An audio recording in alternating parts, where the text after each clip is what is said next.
Morning, Tom. Hey there, how are you? Doing fine. What's going on? I'm at church. I think I got everything set. Oh, awesome. As far as logging on, getting on YouTube, getting the feed going. Question is, what has to happen with the laptop that's by the house microphone? Anything? It has to be powered on, Okay, and the microphone has to be plugged into it. okay, through the USB port.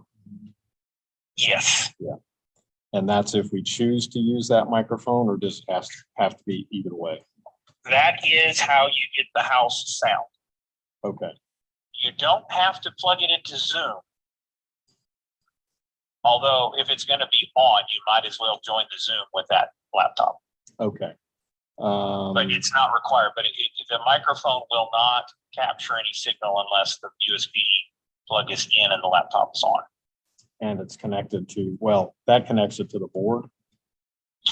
It powers the microphone so that the board will get a signal. Okay. And that microphone is actually not the one being used, or is it the one on the laptop? No, it is. Okay. That microphone is connected to the board. Yeah. The board is connected to the laptop that's by the board. Gotcha. So when the microphone is on for the laptop next to the board, it is using the audio coming from the board to share over the Zoom. Okay, so that microphone is actually the source for the house. Correct. Okay. Yes. And what were you talking about muting and unmuting on Sunday? Okay. If the laptop that is connected to the microphone is joined to Zoom, if you were having some sort of a board audio problem, you could unmute the laptop using Zoom to have that be your audio source. Okay, so otherwise it's feeding it through the board to this laptop by the board, and that's what's going on Zoom. Okay. And that is the optimal configuration in my view. Okay, yeah, that's what I wanted to get clear in my head, and now it's clear in my head. All right. Good. So I think I'll be all set. Everything on the instructions worked out fine. I'm glad you have photographs. Well, listen, if it's anything I've learned how to do in my decade of IT experience is write a run book. So I'm glad to hear that. Yeah, that was most helpful, even with the water stains and everything. It still works like it's supposed to. Well, we'll reprint a fresh one when we're done with the water. Yeah, Rick said that. I don't think we'll have any rain anytime soon. Apparently, they're coming to look at the roof again. So I've cleaned everything off, so we'll know if there's another incident just in case. Okay. That's how we find oil leaks on cars. We clean everything off and then see where it's coming from. Oh, how old is it? Oh, that's been there for years. Okay, let's clean it and make sure. Yeah, let's start all over fresh. Okay, no, it's fine. I'll get here early enough to make sure I get everything going. But again, Rick and Gerald were here doing some finance stuff, and they said, well, we can do all that. I said, hey, I got to know how to do it. So let me just plod through it on my own. So good call. Yeah, I think that we have a good crew that somebody will be around and we can make sure things goes. Yeah, Rick said he didn't get the audio stuff, but he got the video stuff. And I said, well, I ought to be able to get the video stuff.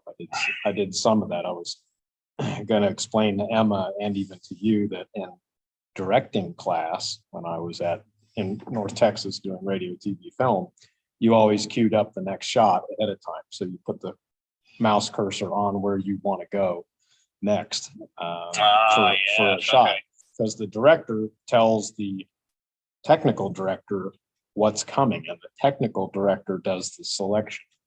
Okay. And it can be a fade. They had a little T handle that if you selected the next camera, you could do a fade from one to the other, or whatever. I don't know what, we can't do that with a single camera.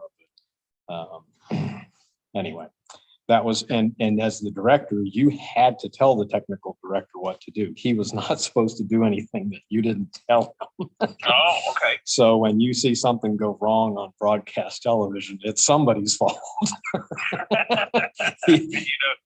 Either the director said to do it and the technical director missed it, but you know, the fun one was commercials, when we have to go to commercials, because we had a film projector down in the control room that ran commercials, and it had that countdown with the clock where you see a sweep of 3, 2, Yes. 2, 1. That was because you had to anticipate within 3 seconds of when you were going to go to commercial. You'd say roll commercial, and that commercial was queued up exactly on 3 seconds. And as the 3 seconds ran down, it looked like another camera image. You could see it. You know, you'd say roll commercial, and then you'd say, and the person had said, we're doing a news broadcast, and person say, we'll be right back after this message. And you'd say, you know, go to commercial, and you would switch literally to another camera, and boom, the commercial, you went with no interruption, just immediately to the commercial. So that's where that old 3, 2, 1 black and that all makes sense. Black and white image came from. And you could actually move the projector to exactly that point, because I think it was a very low light bulb because it was projected right into a camera. You could actually scroll that film up backwards and forwards and get right at the beginning of the 3. So of course now everything's digital, however it's done. But it all started with that.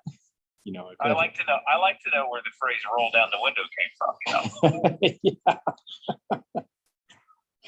know, right. And set the choke. There you go. A choke. What's a choke? Who am I supposed to choke? All right. Well, you have a good trip south, and wherever you are. Are you going down for a graduation or something? Or? No, we're just thinking this is our week off. We're gonna leave the kids with Nana, so we'll eat with kids and come back without. Oh, okay. There you go. So that'll be nice. All right. Well, I'm going to close everything down here. I think I'll follow through if there are instructions for backing out too. So I'll follow those. Cool. Okay. Very good. Thank you. You bet. Bye.